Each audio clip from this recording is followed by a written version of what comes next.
Welcome to a fireside reading of Moby Dick by Herman Melville. Chapter 125, The Log and Line. While now the fated Pequod had been so long afloat this voyage, the log and line had been very seldom in use. Owing to a confident reliance upon other means of determining the vessel's place, some merchantmen and many whalemen, especially when cruising, wholly neglect to heave the log, though at the same time, and frequently more for form's sake than anything else, regularly putting down upon the customary slate the course steered by the ship, as well as the presumed average rate of progression every hour. It had been thus with the Pequod. The wooden reel and angular log attached hung long unnoticed just beneath the railings of the after bulwarks. Rains and spray had damped it, sun and wind had warped it. All the elements had combined to rot a thing that hung so idly. But heedless of all this, his mood seized Ahab as he happened to glance upon the reel not many hours after the magnet scene, and he remembered how his quadrant was no more, and recalled his frantic oath about the level log and line. The ship was sailing plungingly. Astern, the billows rolled in riots. "Forward there! Heave the log!" Two seamen came, the golden-hued Tahitian and the grizzly Manxman. "Take the reel, one of you. I'll heave." They went towards the extreme stern on the ship's lee side, where the deck, with the oblique energy of the wind, was now almost dipping into the creamy, sidelong, rushing sea. The Manxman took the reel, and holding it high up by the projecting handle ends of the spindle, round which the spool of line revolved, so stood with the angular log hanging downwards, till Ahab advanced to him. Ahab stood before him, and was lightly unwinding some 30 or 40 turns to form a preliminary hand coil to toss overboard, when the old Manxman, who was intently eyeing both him and the line, made bold to speak. "Sir, I mistrust it. This line looks far gone. Long heat and wet have spoiled it." "'Twill hold, old gentleman. Long heat and wet have they spoiled thee? Thou seemst to hold, or truer perhaps, life holds thee, not thou it." "I hold the spool, sir, but just as my captain says. With these grey hairs of mine 'tis not worth while disputing, especially with a superior who'll never confess." "What's that?" "There's now a patched professor in Queen's Nature's granite-founded college, but methinks he's too subservient." "Where wert thou born?" "In the little rocky Isle of Man, sir." "Excellent. Thou'st hit the world by that." "I know not, sir, but I was born there." "In the Isle of Man, hey? Well, the other way it's good. Here's a man from Man, a man born in once independent Man, and now unmanned of man, which is sucked in by what? Up with the reel. The dead, blind wall butts all inquiring heads at last. Up with it, so. The log was heaved. The loose coils, rapidly straightened out in a long, dragging line astern, and then instantly the reel began to whirl, in turn jerkingly raised and lowered by the rolling billows. The towing resistance of the log caused the old reelman to stagger strangely. "Hold hard!" Snap! The overstrained line sagged down in one long festoon. The tugging log was gone. I crush the quadrant. The thunder turns the needles. And now the mad sea parts the log line. But Ahab can mend all. "Haul in here, Tahitian, reel up, Manxman, and look ye, let the carpenter make another log, and mend thou the line. See to it." There he goes now. To him nothing's happened, but to me the skewer seems loosening out of the middle of the world. Haul in, Tahitian. These lines run whole and whirling out, come in broken and dragging slow. Ah, Pip, come to help, eh, Pip? "Pip? Whom ye call Pip? Pip jumped from the whaleboat. Pip's missing. Let's see now if you haven't fished him up here, fisherman. It drags hard. I guess he's holding on. Jerk him, Tahiti, jerk him off. We haul in no cowards here. Ho, there's his arm just breaking water. A hatchet, cut it off. We haul in no cowards here. Captain Ahab, sir, here's Pip, trying to get on board again." "Peace, thou crazy loon," cried the Manxman, seizing him by the arm. "Away from the quarterdeck." "The greater idiot ever scolds the lesser," muttered Ahab, advancing. "Hands off from the holiness. Where sayest thou Pip was, boy?" "Astern there, sir, astern. Low. "And who art thou, boy? I see not my reflection in the vacant pupils of thy eyes. O God, that man should be a thing for immortal souls to sieve through. Who art thou, boy?" "Bellboy, sir, ship's crier, ding dong ding, pip, pip, pip. 100 pounds of clay reward for Pip, 5 feet high, looks cowardly, quickest known by that. Ding dong ding, who's seen Pip the coward?" There can be no hearts above the snow line. O ye frozen heavens, look down here. You did beget this luckless child, and have abandoned him.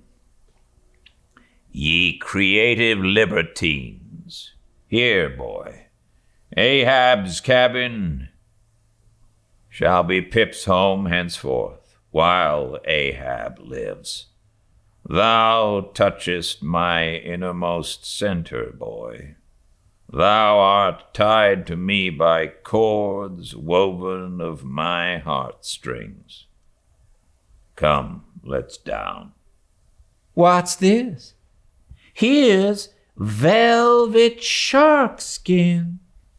Intently gazing at Ahab's hand and feeling it. "Ah, now had poor Pip but felt so kind a thing as this, perhaps he'd never have been lost. This seems to me, sir, as a man rope, something that weak souls may hold by. Oh, sir, let old Perth now come and rivet these 2 hands together, the black one with the white, for I will not let this go." Oh, boy, nor will I thee. unless I should thereby drag thee to worse horrors than are here. Come then to my cabin. Lo, ye believers in God's all goodness, and in man all ill, lo you! See the omniscient God's oblivious of suffering man, and man, though idiotic, and knowing not what he does, yet full of the sweet things of love and gratitude. Come. I feel prouder leading thee by the black hand than though I grasped an emperor. There go two daft ones now, muttered the old Manxman. One daft with strength, the other daft with weakness. But here's the end of the rotten line, all dripping too. Mended, eh? I think we had best have a new line altogether. I'll see Mr. Stubb about it.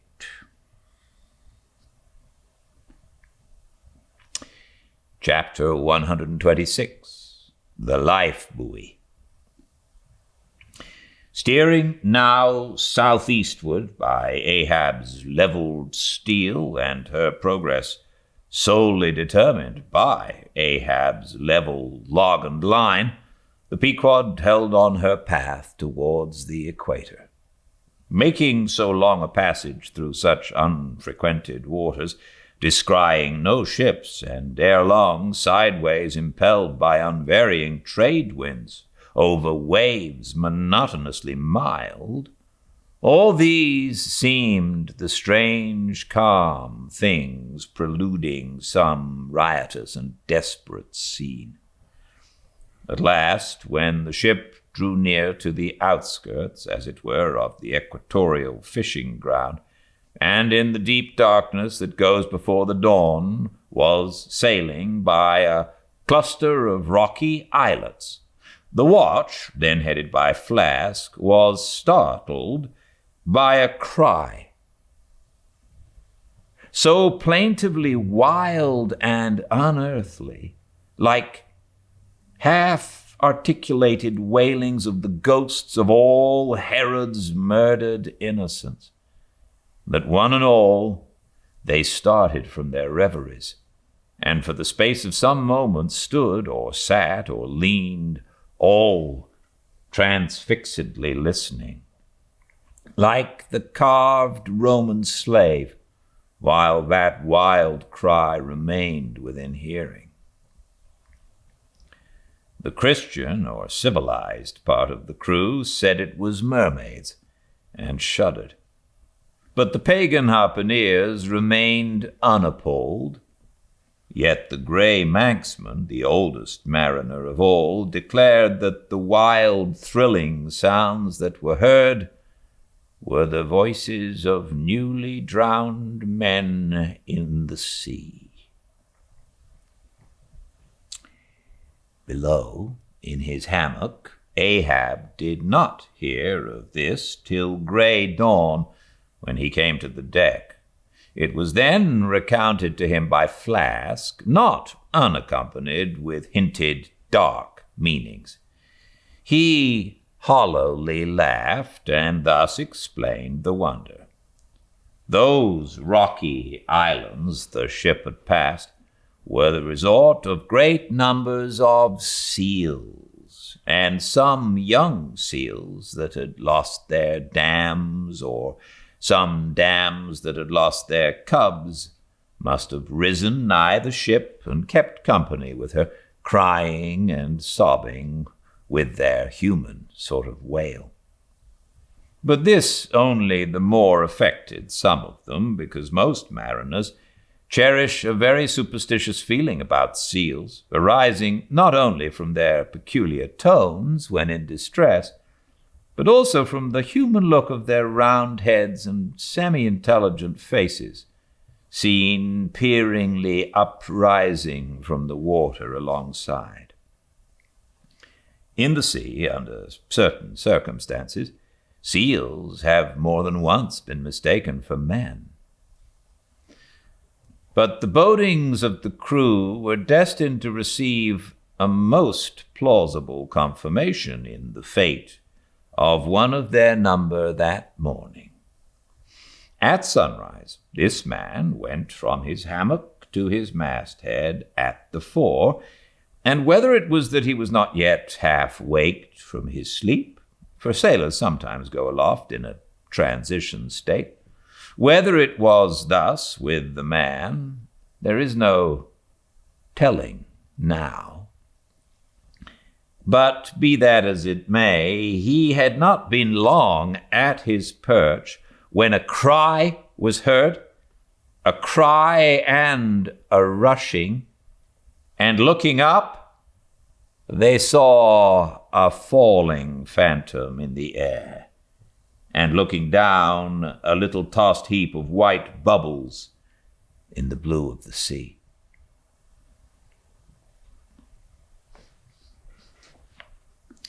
The life buoy, a long, slender cask, was dropped from the stern, where it always hung obedient to a cunning spring. But no hand rose to seize it, and the sun having long beat upon this cask, it had shrunken so that it slowly filled, and that parched wood also filled at its every pore, and the studded iron-bound cask followed the sailor to the bottom, as if to yield him his pillow, though in sooth but a hard one. And thus the first man of the Pequod that mounted the mast to look out for the white whale on the white whale's own peculiar ground, that man was swallowed up in the deep.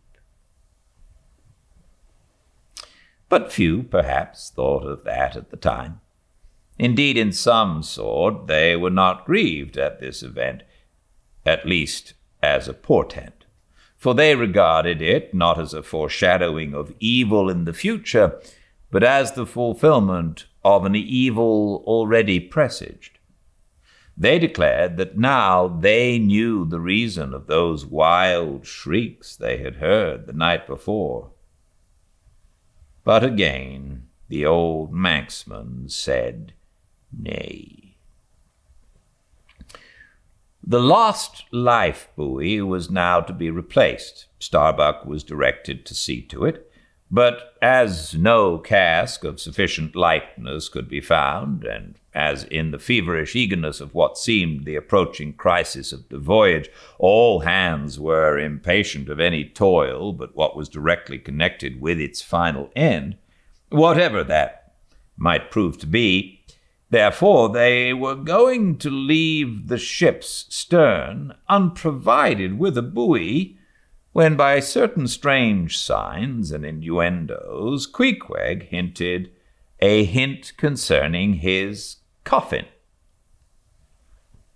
"A life buoy of a coffin," cried Starbuck, starting.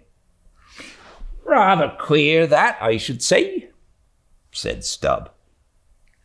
"It will make a good enough one," said Flask. "The carpenter here can arrange it easily." "Bring it up. There's nothing else for it," said Starbuck, after a melancholy pause. "Rig it, carpenter. Do not look at me so. The coffin, I mean. Dost thou hear me? Rig it." "And shall I nail down the lid, sir?" moving his hand as with a hammer. "Aye. And shall I caulk the seam, sir?" moving his hand as with a caulking iron. "Aye. And shall I pay over the same with pitch, sir?" moving his hand as with a pitch pot. "Aye. What possesses thee to this? Make a life buoy of the coffin and no more. Mr. Stubb, Mr. Flask, come forward with me." he goes off in a huff. The whole he can endure, at the parts he balks. Now, I don't like this. I make a leg for Captain Ahab, and he wears it like a gentleman. But I make a bandbox for Queequeg, and he won't put his head into it. Are all my pains to go for nothing with that coffin? And now I'm ordered to make a life buoy of it. It's like turning an old coat, going to bring the flesh on the other side now. I don't like this cobbling sort of business. I don't like it at all. It's undignified. It's not my place. Let tinkers' brats do tinkerings. We are their betters. I like to take in hand none but clean, virgin, fair and square mathematical jobs, something that regularly begins at the beginning and is at the middle when midway and comes to an end at the conclusion. Not a cobbler's job that's at an end in the middle and at the beginning at the end. It's the old woman's tricks to be giving cobbling jobs. Lord, what an affection all old women have for tinkers. I know an old woman of 65 who ran away with a bald-headed young tinker once, and that's the reason I would never work for lonely widow old women ashore when I kept my job in the vineyard. They might have taken it into their lonely old head to run off with me. But hey-ho, there are no caps at sea but snow caps. Let me see. Nail down the lid, caulk the seams, pay over the same with pitch, batten them down with tight, and hang it with the snap spring over the ship's stern. Were ever such things done before with a coffin? Some superstitious old carpenters now would be tied up in the rigging ere they would do the job. But I'm made of knotty Aroostook hemlock. I don't budge. Cruppered with a coffin, sailing about with a graveyard tray. But never mind.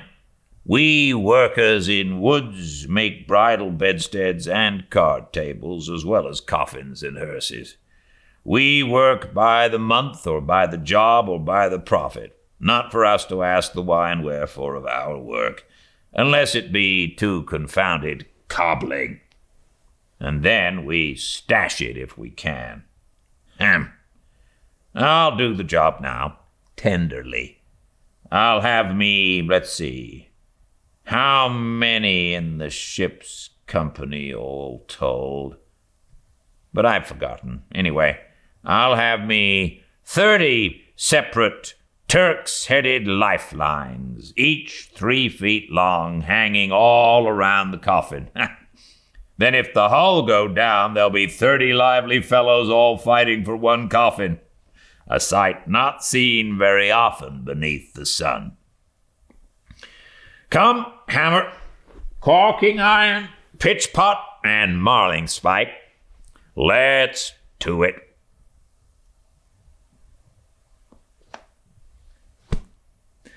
Thanks for joining me. If you would like ever, please go to the YouTube channel to see all the chapters and all the books that we've read. And if you would like to subscribe, that would be wonderful. And you can also push the notifications if you'd like to be told when a new chapter comes out. They come out every day that we do one. Thanks so much for joining me. I'll see you all tomorrow at Fireside Reading at 5 Pacific for the last 6 chapters of the last 6 readings are beginning tomorrow. Until I see you all again, please be very well. Good night.